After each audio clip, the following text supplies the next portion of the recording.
Boa tarde. Na aula anterior, né, a gente parou nesse slide, onde a gente estava avaliando o desempenho das redes celulares quando a gente tem múltiplas antenas, né? No caso, a gente considerou dois modelos de canais.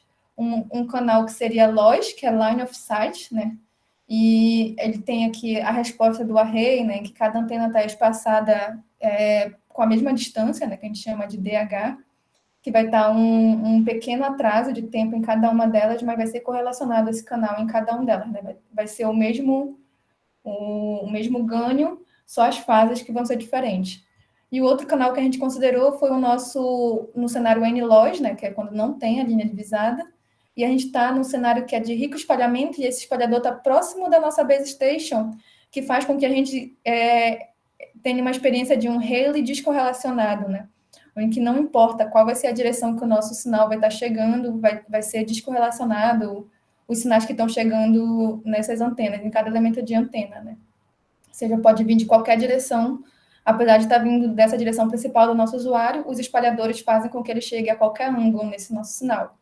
E o Rayleigh, se vocês lembram, o nosso canal ele é modelado como um canal aleatório, e que seria a nossa gaussiana complexa, né? Aí a média é zero, e o desvio padrão dele é o path loss, né? O ganho de larga escala. E a variância é o ganho de larga escala.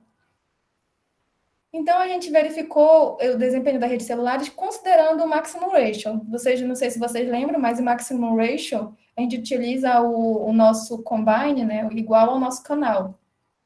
Com isso, a gente chegou nessas duas expressões, tanto para a eficiência espectral, que é a quantidade de bits por segundo, por hertz, que a gente está conseguindo colocar no nosso sistema, ela vai aumentar, né, a SNR bem aqui, ela aumenta linearmente com o número de antenas, tanto no cenário LOS quanto no cenário N-LOS.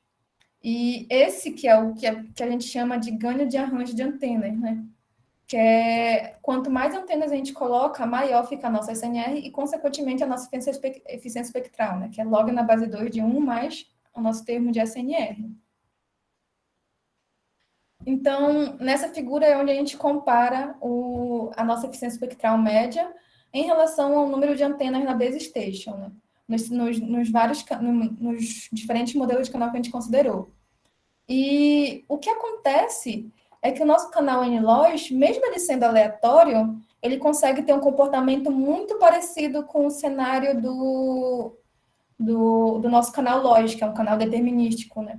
Apesar do canal N-LOS ter momentos que ele está bom, ter momentos que ele está ruim, na média, a eficiência espectral ela é parecida entre os dois, né? Que é o que a gente chama de capacidade ergótica. É daí que vem esse termo, né, de capacidade ergótica. A média da eficiência espectral de um canal aleatório ela é parecida de um canal de determinístico. E quanto maior o número de antenas, mais essas curvas se sobrepõem, né? No caso aqui, quando o número de antenas é baixo, né? A curva vermelha está separada um pouco da preta, né? Que é a do canal determinístico. Mas a partir de... Essa em azul ela é a capacidade... No caso, essa vermelha é a lower bound, né? A lower bound, ela está dando... Não sei se vocês já ouviram falar desse termo de lower bound, né? Mas ela significa qual seria o mínimo na capacidade, né? Porque como o nosso canal é aleatório, tem formas diferentes da gente avaliar a nossa eficiência espectral, né? A gente pode, nesse caso, como a gente nem sempre sabe qual vai ser o valor, a gente define uma bound. Esse bound é um limite, né? Que significa... Então, o limite inferior na eficiência espectral é dada por essa curva em vermelha. E o que acontece quando a gente tem esse grande número de antenas? A gente tem o channel hardening, que a gente já falou anteriormente, o nosso, que a gente chama de endurecimento de canal, né? O nosso canal aleatório N-LOS, ele acaba se comportando mais deterministicamente, né?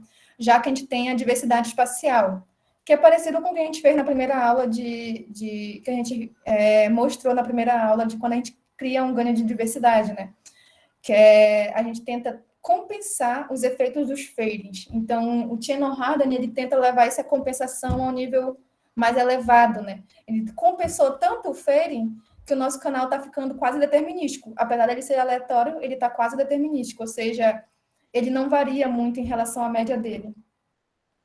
E outro ponto que a gente está observando aqui seria a nossa propagação favorável, né? Quanto maior o número de antenas, por que a capacidade está aumentando? A nossa SNR ela aumenta aqui linearmente com o número de antenas por dois fatores, o channel hardening e a propagação favorável, que é o fato da gente poder separar melhor os sinais entre dois usuários, né? Onde a gente consegue separar a interferência do nosso sinal desejado. E isso que é a propagação favorável. Alguma dúvida? Por enquanto, não. Estou entendendo. Por enquanto, tranquilo. Então, tá. E agora, a gente considerou até no modelo anterior que a gente estava com apenas um usuário em cada célula. A gente considerou o nosso modelo mais simples, né? A gente considerou esse cenário bem aqui, né? A gente está com duas células e a gente considerou o modelo de Wine que a gente está com apenas um usuário por célula. E fez essas análises, né? Variando o número, a potência, foi esse resultado, e variando o número de antenas na nossa base station. Mas, como vocês sabem, a gente vai ter vários usuários na mesma célula, né? E esses usuários no Massive MIMO, eles são separados utilizando o espaço, né? Que a gente chama de Space Division Multiple Access. Esses usuários vão transmitir no mesmo instante, na mesma frequência, e eles vão ser separados pela base station espacialmente, né? No domínio do espaço, que é o que a gente chama, né? Então, o que a gente vai perceber, né, aqui? A gente vai ter agora, quando a gente tem múltiplos usuários da nossa célula, esse vai ser o nosso sinal recebido. O nosso Y0, que é o sinal recebido na célula 0, ele vai conter a soma dos sinais desejados de K usuários. Antes eu tinha apenas um usuário, né? Então não tinha essa soma. Eu vou de K igual a 1 até K. Aí o canal de cada um desses usuários, do meu usuário que está na célula 0, o canal do meu usuário que está na célula 0, né, para a base station que está na célula 0, do meu usuáriozinho K. E aqui é o símbolo do sinal de cada um desses usuários K na minha célula 0. E eu vou ter K usuários nessa célula, e eu posso considerar que nas outras células eu vou ter também K usuários, né? Nesse caso, eu estou considerando apenas uma única célula adjacente. E nessa outra célula adjacente vai ter K usuários sendo transmitido o sinal deles também. Então, aqui a gente botou o nosso canalzinho H como 1, né? Da célula 1. E esse canal ele é o canal da célula 1 para a célula 0, né? Que é esses que são os canais que a gente está interessado, que seria o canal da interferência. Né? E a gente pode fazer, o que a gente precisa para fazer isso agora, né? Para separar os sinais. A gente pode aplicar um combine novamente, né? O nosso combine, um mais simples, seria o nosso maximum ratio combine. De novo, o maximum ratio combine, ele é igual, a gente seleciona o nosso combine igual ao nosso canal de cada usuário. Então, a gente tem o nosso sinal recebido, bem aqui na célula 0, de todos os usuários, né? Bem aqui, é Y0, ele contém o sinal de todos os usuários. E aqui eu vou separar o sinal do meu usuário K, apenas do meu usuário K. Então, eu vou multiplicar o meu combine, né? O combine é isso, na base station, a gente faz uma forma de combinar e separar esses sinais. Já que esse sinal no meu Y0 tá uma soma de todos os sinais, né? De todos os usuários, já que eles estão transmitindo ao mesmo tempo e a mesma frequência.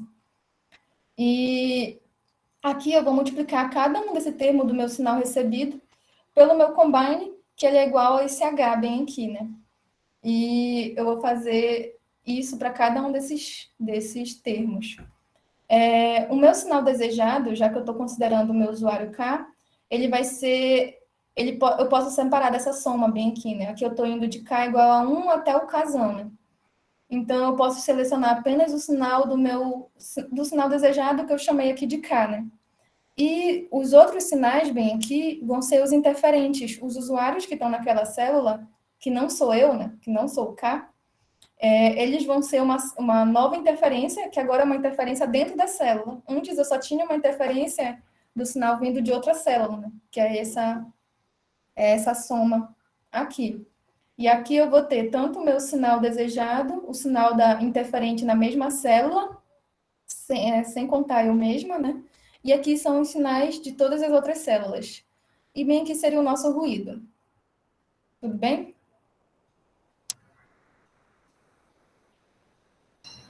Tudo bem. Ok. E como é que fica a nossa eficiência espectral, né? Que é o número de bits por segundo por hertz que a gente consegue alcançar na nossa rede. Cada usuário ele vai ter a sua própria eficiência espectral, né? Cada usuário vai ter a sua potência de transmissão, cada usuário vai ter o seu próprio desempenho. Mas o que a gente está interessado aqui é verificar qual seria o desempenho da célula inteira, né? Da célula que contém K usuários. Então, bem aqui, qual seria a eficiência espectral na célula zero no cenário que a gente está com o canal LOS, né? Line of Sight. Então, eu vou fazer a soma da eficiência espectral de todos os meus usuários que estão nessa célula. E aqui a eficiência espectral vai ser logo na base 2 de 1 mais a SNR. Ela é bem parecida com o que a gente viu anteriormente, né? O denominador, ela cresce linearmente com o número de antenas na base station, e a gente vai ter o termo de interferência dentro da célula, né? Que aqui são todos os usuários que estão naquela mesma célula. Aqui são a interferência entre outras células. E aqui é o nosso ruído que está normalizado. Já no cenário N-LOS, a gente vai fazer a mesma coisa, a gente vai somar a eficiência espectral de todos eles. Vocês notam que aqui a gente faz o valor esperado, né? Porque o nosso canal aqui, ele é aleatório, né? Então, o que a gente está vendo bem aqui é uma capacidade ergótica, né? Uma capacidade média. Qual seria a média da nossa eficiência espectral, né? Então, a gente faz logo na base 2 de 1 mais a SNR. E, novamente, o que a gente obtém bem aqui? Que na frente do log, a gente tem uma multiplicação por K, quando a gente resolve essa equação, bem aqui. E na SNR, a gente continua com um ganho proporcional ao número de antenas na base station, o denominador, né? Ou seja, a gente está aumentando a SNR com o número de antenas na base station, mas fora do log, a gente tem um ganho que aumenta com o número de usuários K. Como assim? Quanto mais usuários eu tenho, maior vai ser a minha eficiência espectral? Sim, porque eu tô conseguindo transmitir para K usuários ao mesmo tempo, né? Eu estou fazendo nossa multiplicação espacial, né? E a gente tem o que a gente chama, esse K na frente do log, é o que a gente chama de ganho de multiplexação, né?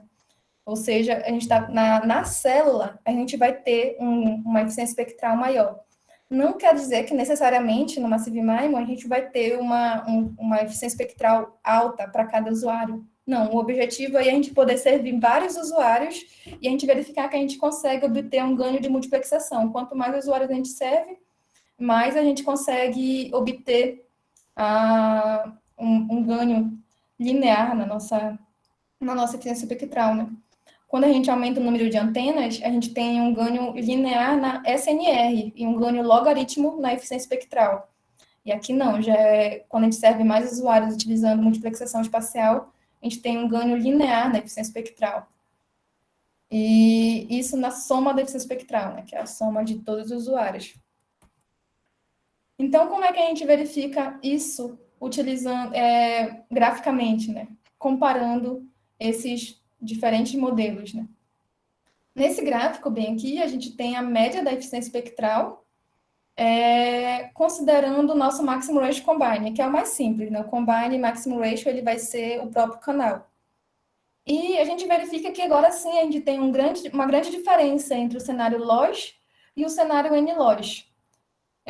Esse aqui com 100 antenas tem uma diferença de eficiência espectral bem drástica, né? Já com 10 antenas tem uma diferença mais não tanta, assim. Isso porque o nosso maximum ratio, quanto mais a gente aumenta o número de usuários, maior está sendo a interferência, apesar de aumentar, né, a eficiência espectral, ela aumenta com o número de usuários, a interferência ela vai trazendo a nossa eficiência espectral para baixo, né? A interferência ela não vai dar para a gente conseguir servir tantos usuários assim. E isso também depende de quanto. Com isso, a gente consegue verificar o quanto a gente precisa de antenas e usuários para a gente servir nessa célula. 10 antenas é um número muito pequeno. A gente verifica que a gente não consegue servir muitos usuários quando a gente tem apenas 10 antenas. É por isso que vem a vantagem de utilizar Massive MIMO. Quando a gente utiliza Massive MIMO, a gente consegue ainda aumentar a nossa eficiência espectral ao colocar mais usuários. Porque quando a gente coloca poucas antenas, fica mais difícil da gente se beneficiar da nossa propagação favorável, né? Então, a interferência ela aumenta mais quando a gente tem poucas antenas. E um combine melhor ainda, que eu ainda não tinha falado anteriormente, né? É o nosso Multicell MMSE Combine. A gente vai ver em detalhes isso na aula 9, né? Como é que ele é feito, esse combine. Mas esse combine, ele seria o nosso combine linear, que seria o melhor possível. Ele diminui o nosso erro. Ele que maximiza a nossa eficiência espectral, né? Minimiza o erro de estimação e também maximiza a nossa eficiência espectral, esse combine. Então, nesse caso, a gente obtém já não tem tanta diferença assim. O cenário N-LOS, ele consegue obter eficiências espectrais melhores do que o cenário LOS. Ou seja, esse combine, ele é o melhor de todos, né? O melhor dos mundos. E quanto mais usuários a gente coloca, mais ainda a nossa eficiência espectral aumenta. Claro que para isso a gente não pode ter um número de antenas muito pequeno, porque, de novo, né, nesse caso, se a gente tem um número de antenas muito pequeno, a gente não consegue separar o sinal desejado da interferência. A gente não tem a propagação favorável assintótica que a gente chama. Então, a gente vai verificar que para o Massive MIMO funcionar, né, a gente tem que ter que, pelo menos, o número de antenas na base station, ela tem que ser 4 vezes maior do que o número de usuários. Isso é um número que geralmente eles consideram, né? Que a gente considera que Massive MIMO é quando o número de antenas na base station é 4 vezes maior do que o número de usuários, né? M dividido por 4 tem que ser maior que 4. Aí a gente considera que a gente está no cenário Massive MIMO, que a gente consegue ter os benefícios tanto de channel hardening, Oi? Licença, desculpa interromper. Pode Só uma falar. dúvida. Nesse caso, o número de antenas ele é diretamente proporcional à nossa eficiência espectral, nesse caso. E no caso, o número de usuários, como que ele entraria nesses dois gráficos aqui que eu acho que eu não entendi muito bem? Eu peguei a parte do número de antenas, mas do número de usuários, não. No caso que a gente está vendo nesse gráfico, é que no eixo X a gente tem um número de usuários. Essas duas curvas aqui a gente tem para número de antenas igual a 10 e aqui é o número de antenas igual a 100. Então, ele não está aumentando linearmente com o número de antenas, ele está aumentando linearmente com o número de usuários. Essa curva aqui em azulzinha, né? E isso que a gente chama de o ganho de multiplexação, né? Que é bem aqui no nosso log, bem aqui a eficiência espectral, ela está aumentando linearmente com o número de usuários. O número de antenas, quanto maior o número de antenas na base station, ela aumenta dentro da SNR. Ou seja, aumentar o número de antenas melhora, mas ela melhora logaritmicamente, né, a eficiência espectral. Não, ela melhora linearmente a SNR e logaritmicamente a eficiência espectral. E foi o que a gente viu nesse gráfico bem aqui, um comportamento logarítmico, né, de crescimento com o número de antenas. Já nessa curva, já é diferente, a gente está vendo bem aqui, pelo menos nessa curva em azul, um comportamento linear.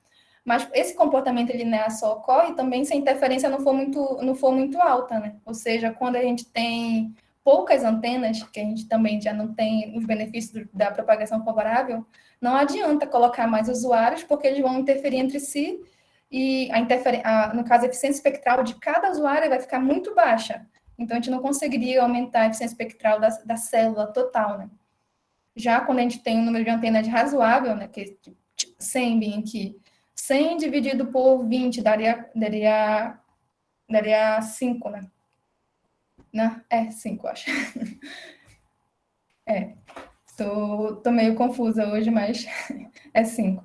Então, nesse caso, o número de antenas ele é bem maior do que o número de usuários e a gente consegue esse comportamento linear. Então, a gente consegue obter um ganho de multiplexação nas nossas redes celulares, né? Ou seja, utilizando SDMA, né? Que a gente consegue fazer o Spatial Division Multiplex Hash, a gente consegue fazer um ganho de multiplexação de múltiplos usuários, de vários usuários, e esse ganho, ele é demonstrado aqui nessa expressão, né? De que a nossa eficiência espectral da célula aumenta linearmente com o número de usuários, com duas condições, que eu não utilize um combine tão ruinzinho, que nesse caso o nosso combine mais simples seria o Maximulation. A gente tem que utilizar um combine um pouco melhor, que seria o nosso MMSE, e também que o número de antenas não seja tão baixo, porque mesmo o MMSE, se o número de antenas for apenas 10, a gente não tem esse ganho. Ficou explicado agora a dúvida? No caso... Sim. Entendi, Dainara, agora eu peguei, bacana. Sim, esse aumento linear bem que é com o número de usuários. Já com o número de antenas é um aumento logarítmico, né? Aqui o M está constante. Ou ele é 10 ou ele é 100. Beleza, então, obrigado. Tá bom. Nas próximas aulas a gente vai ver mais detalhes, né, sobre esses combines e também verificar os precodificadores, né?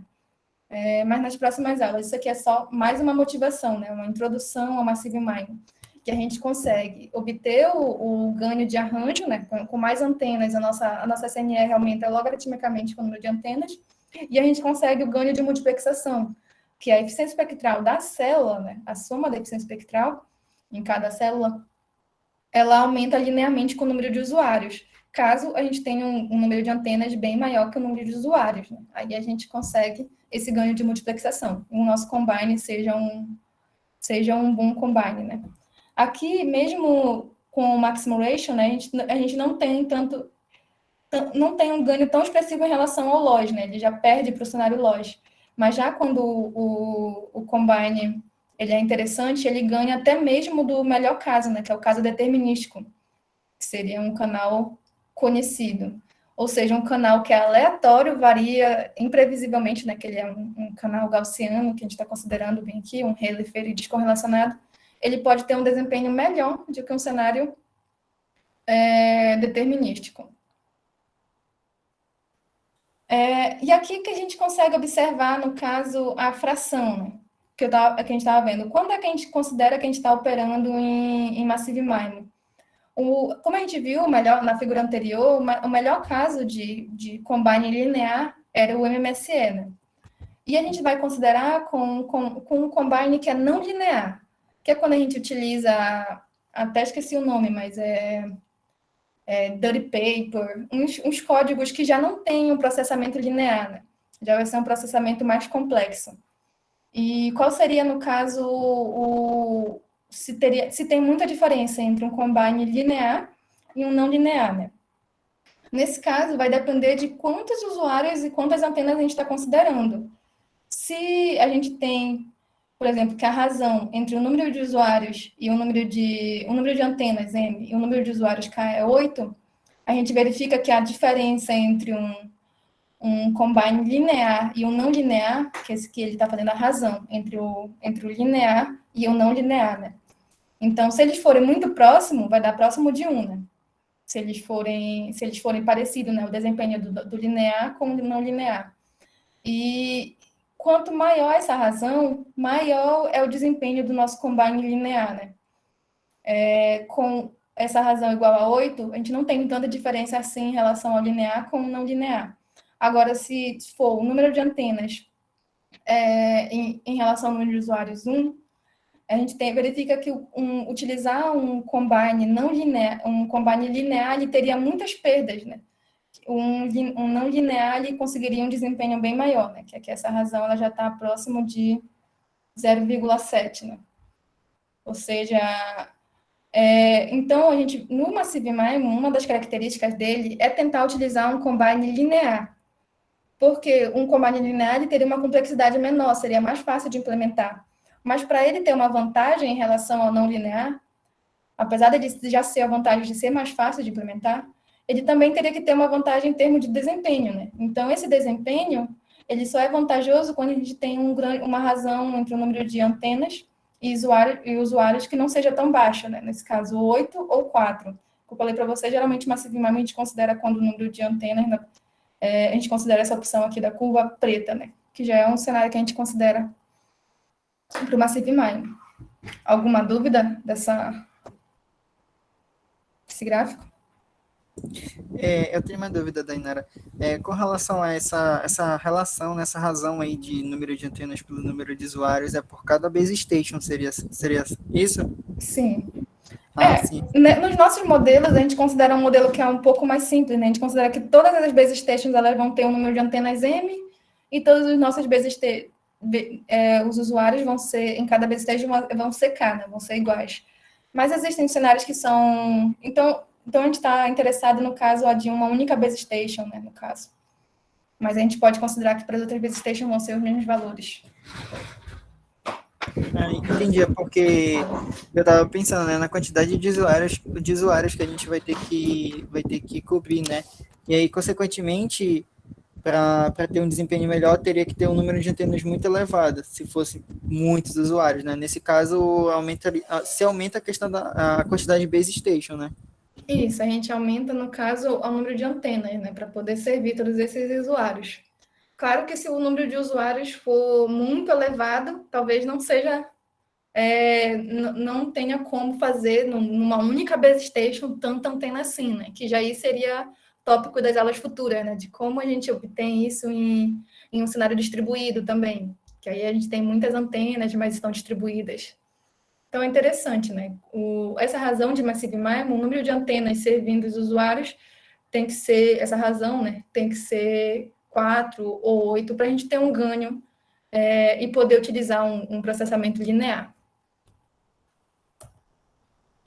E acho que a gente já falou um pouco, né, de como melhorar o desempenho das redes celulares e a capacidade de uma célula, né? Ela vai depender também da densidade, né?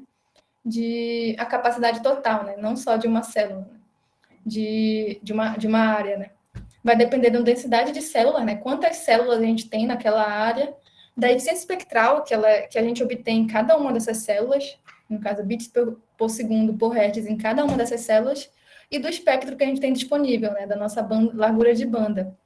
E para a gente melhorar o desempenho dessas redes celulares, a gente pode melhorar esses valores, né? No caso, vai ser esse volume, né? A nossa densidade, a nossa eficiência espectral e a nossa largura de banda. Então, a gente pode melhorar a capacidade da nossa rede celulares alterando esses 3 fatores. O Massive MIMO, ele foca na eficiência espectral, né? Como a gente vai melhorar a capacidade de células melhorando a eficiência espectral. Mas os ganhos de Massive MIMO na eficiência espectral, a gente não é capaz de fazer com que tenha atenda todas as necessidades da rede futura, né? Na rede futuras, a gente pode querer melhorar a nossa capacidade de dados, nossos requerimentos podem aumentar até 1000 vezes, né? Então, a gente pode separar, né? Fazer com que tenha contribuição tanto de aumentar a densidade das células, aumentar a nossa eficiência espectral e o nosso espectro, e tentar separar a contribuição entre cada um desses valores para a gente conseguir ter aumentar a capacidade total desse sistema, né? E não precisa ser exatamente igual, né? A contribuição entre eles. Poderia ser também diferente. A gente consegue para obter esse ganho, né, de 1000 vezes maior, de uma capacidade 1000 vezes maior, pode também ser feito aumentando mais a densidade e a eficiência espectral mais ou menos, e o espectro já seria 3 vezes aqui. Mas se a gente for fazer essa conta, se a gente conseguisse obter isso, a gente teria uma capacidade dessas redes 1000 vezes maiores. E agora, essa primeira forma, né, vamos ver se é prático isso ou não, né? Fazer essa forma de melhorar o desempenho das redes celulares, aumentando a densidade das células. Nesse caso, a gente vai diminuir, no caso, a distância entre as células, né? Já que a gente está considerando que a gente tem mais células na mesma região. Vocês conseguem notar bem aqui? Aqui, por exemplo, eu estou com 1, 2, 3, 4, 5, 6, 7. 7 células. Aqui nessa mesma região, eu estou aumentando bastante o número de células. Isso seria aumentar a nossa densidade, né? Cada uma dessas células ali, ela contém uma base station, né? E apesar disso melhorar até determinado ponto, depois, quando essa distância entre eles for muito pequena, né, a distância entre as outras células for muito pequena, ela vai aumentar a nossa interferência entre as células, né?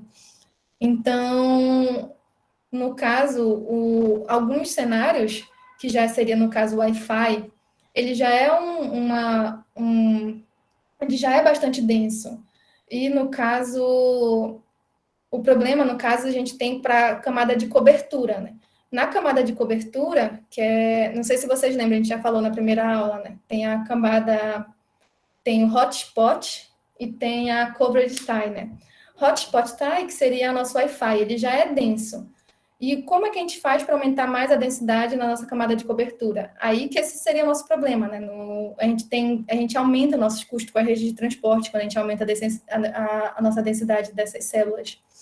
E também, quanto menor o tamanho da célula, eu fico muito próxima da minha base station e os comportamentos das perdas de canais, elas se alteram, né? A gente vai ter os efeitos de near field e outros efeitos.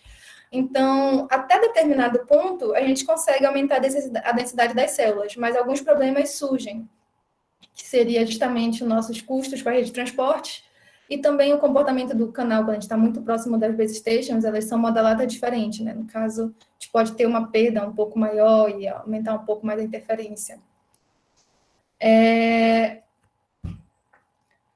Então, nesse ponto, né, a gente consegue fazer uma fatoração, né? Aumentar a densidade, a densidade das células. Ela é um ponto para melhorar as redes futuras, mas ela tem um limite, né? Outro ponto que seria aumentar o espectro de frequência, né? A gente tem nas frequências que a gente utiliza, né, que é muito utilizada para Massive MIMO ou para redes celulares atualmente, que são sub 6 GHz, elas já estão sendo muito alocadas para diversas aplicações, né? Então, tem uma concorrência muito grande sobre elas e não tem uma largura de banda muito disponível nas faixas de frequência mais baixas, né? Então, o que está sendo investigado para conseguir ter uma largura de banda maior? É utilizar as frequências mais altas, que nem já falou anteriormente, né? A gente está sendo investigado as ondas de frequência milimétrica. Apesar nessas frequências mais altas terem uma largura de banda maior para ser utilizada, a gente vai ter outro desafio, né? A gente consegue aumentar a largura de banda, mas a perda de propagação ela aumenta, a propagação de sinal também ela é diferente, e o hardware, né, no caso, ainda está sendo desenvolvido, então tem alguns problemas para quando a gente quer utilizar hardware para essa frequência. Então, todos esses pontos ainda estão sendo investigados para operações em ondas milimétricas. A gente teria a vantagem de ter uma largura de banda maior, mas a gente tem alguns desafios. E o processamento também, que poderia ser mais complexo utilizando frequências maiores, né?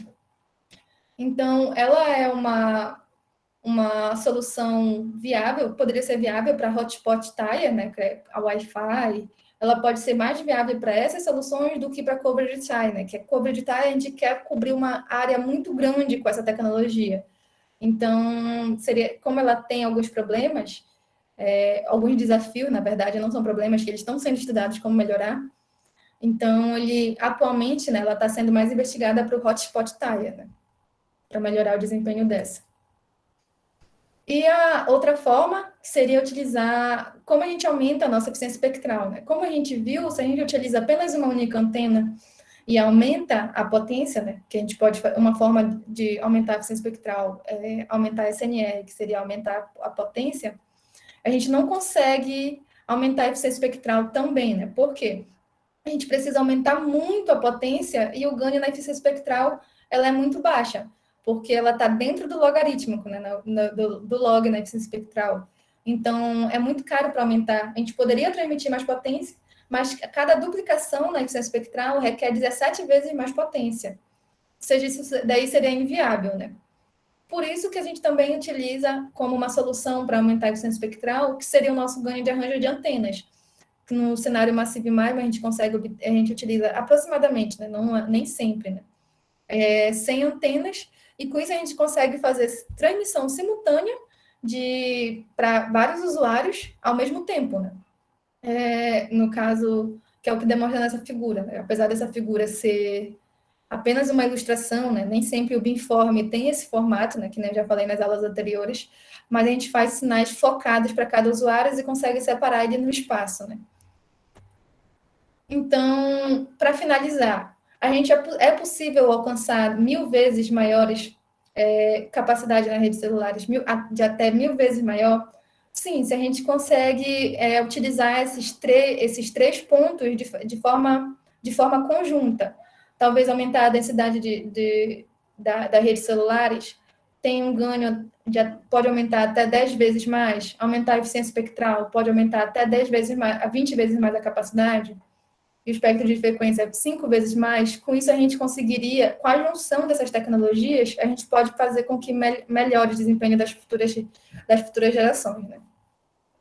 Ficou alguma dúvida com vocês? Não, tranquilo. Então, essa foi a nossa introdução a Massive MIMO, né? Eu acho que eu vou parar de compartilhar e começar a próxima aula. Não, toda vez eu